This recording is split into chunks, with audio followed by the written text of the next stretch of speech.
Given all the recent excitement about Anthony Edwards and D'Angelo Russell, Malik Beasley's presence has kind of fallen to the back burner of Wolves conversations.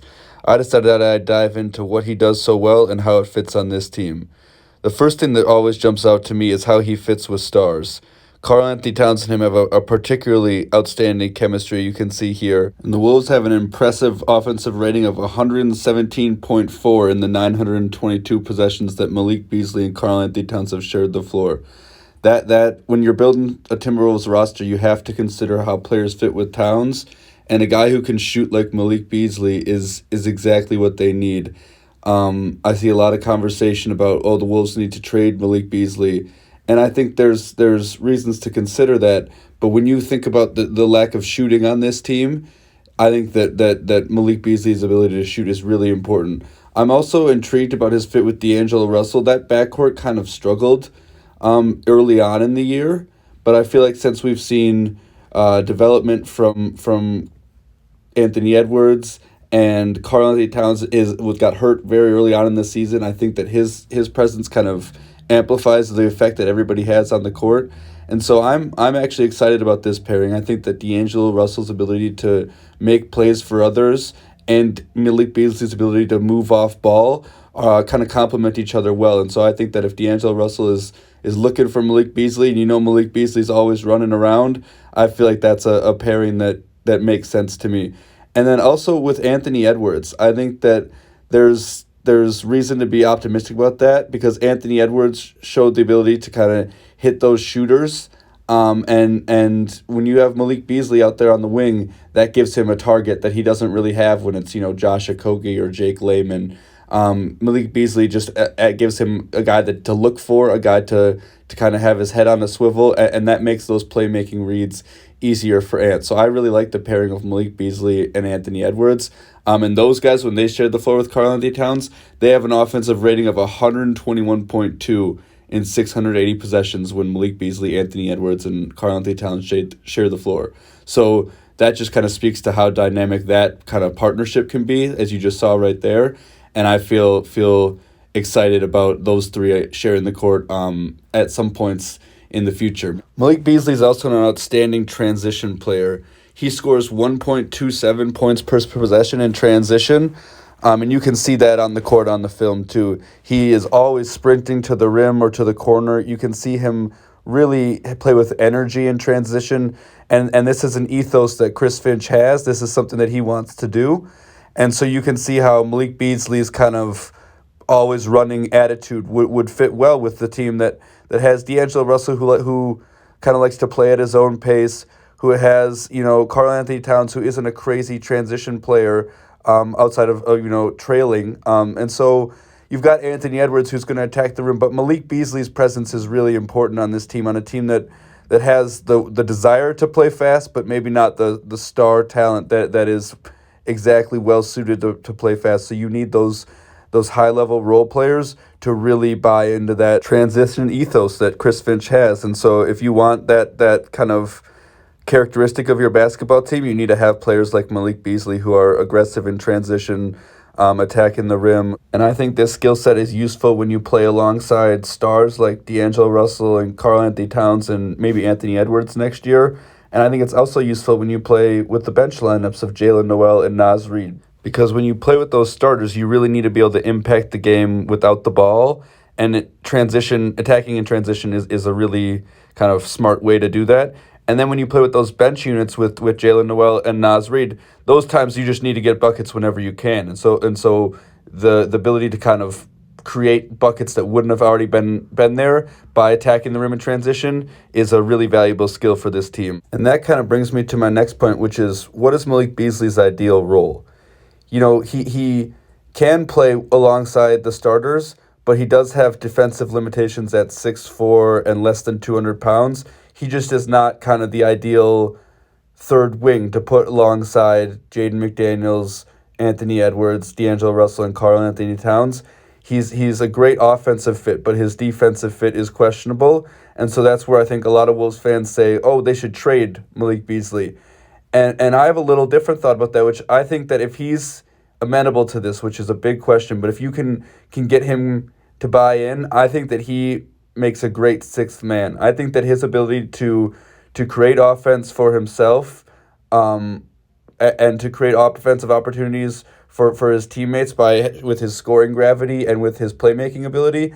I think that all of that makes him well suited to play with bench units, and I think that he also has the ability to kind of play with mix and match units, play with units with some starters and some bench players where he can kind of tie things together. And in those units, he might be able to have more offensive responsibility, like you see here, where he can really make pull up jump shots.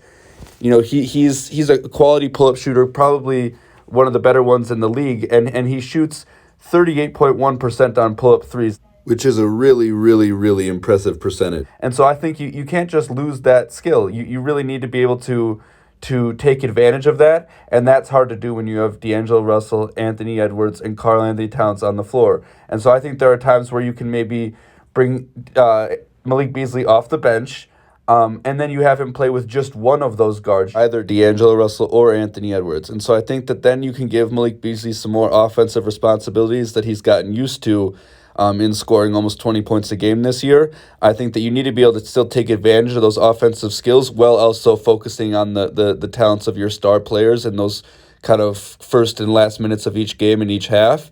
And so I think that there are ways where you can get Malik Beasley to a 25 to 30 minute per game role where he is still satisfied with his contribution and he's still able to put up close to 20 points per game, given his shot making ability, given his ability to create for himself, and given his ability to kind of finagle points in the cracks. I think that he's well suited to play kind of a sixth starter kind of role. Now that would obviously require the Wolves acquiring a new player that kind of supersedes Malik Beasley in the starting lineup, but I do think that that's an option that the Wolves should consider to kind of bring Malik Beasley, Jalen Noel, and Naz Reid as kind of the bench scoring trio that keeps you alive when you've got just one other starter on the floor. Well, D'Angelo Russell, well, Karl-Anthony Towns, or well, Anthony Edwards is resting.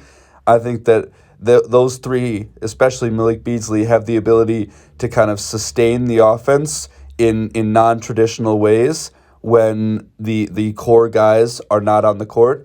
And that skill is so valuable and not something that we kind of think about a lot because it's not right at the front of our minds. And so I think that Malik Beasley's ability to kind of do things in a way that isn't always typical, it's not spread pick and roll, it's kind of a more creative way, is interesting to me. One thing that I think separates Malik from a lot of other shooters is his ability to create for others. Well, this was a thing that was kind of dormant in his stint in Denver. It's definitely expanded this year, mostly under Ryan Saunders, but you can see it also the same thing occurring under Chris Finch. Malik has a lot of gravity as a scorer. Teams are afraid of him on the perimeter because he's just such a deadly shooter, and that opens up opportunities for his teammates on the three-point line and at the rim. And Malik shows the ability to make a variety of different passes, a variety of different reads. He can kick it out to the perimeter. He can make interior passes. He's got a nice pocket pass. And he also has the ability to make plays in the flow of the offense, plays that kind of can create in secondary pick and rolls. He can play in give and goes. He can attack in transition. And so he's just kind of got a multitude of ways he can impact games as a passer without necessarily running a lot of pick and rolls. And so he's again a way where he kind of does things where he finds little cracks in the defense and finds ways to impact games that way rather than having the ball in his hands kind of spread at the top of the key. It's more about like you see there, transition, attacking closeouts, and finding holes in the defense. And that's something that you can also imagine fitting well with the starters, with D'Angelo Russell, with Anthony Edwards, with Karl-Anthony Towns, and with the bench, with Jalen Noel and with Naz Reid. So he's just got this skill set that kind of, you can imagine it fitting well with either way, with the starters, with the guys who have the ball in their hands a lot more, where he's making more plays in the flow of the offense, and with the reserves where he's more the focal point and making plays, creating shots for Naz Reid, for Jalen Noel, and for the other guys that the Wolves have on the bench. I think that's a really useful way to use him. Another thing that I really noticed is his ability to play off of Naz Reid. That's something that I think would fit well off the bench in Minnesota. Those guys clearly had a chemistry together. Naz Reid is an excellent playmaker, and Malik Beasley, like I said with D'Angelo Russell, his ability to just move all the time, it sets guys up for windows, for passing lanes, and Naz Reid is the guy who can capitalize on those. And so Malik Beasley and Naz Reid is a pairing that I like to see a lot. And I think we could see even more of that next year, especially if the Wolves do decide to put Malik Beasley on the bench. And the Spain pick and roll with Malik Beasley as the screener is a really interesting action that I think you could have Jalen Noel or D'Angelo Russell or Anthony Edwards handling the ball, and Naz Reid or Karl-Anthony Towns as the screener, and that's going to be an action that sets up a lot of open shots for Malik Beasley like we saw here.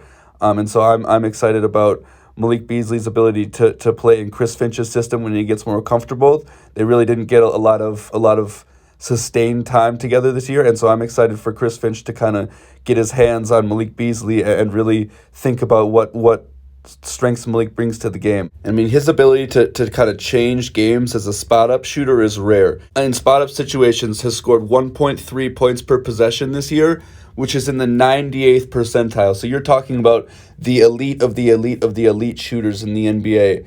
And that kind of defense-spending shot-making is not something that I think the Wolves should just give up on in the name of a replacement at a position that fits better. And so I think that yes, there are issues with the D'Angelo Russell, Anthony Edwards, Malik Beasley trio, and that's probably not a unit that you feel confident starting together.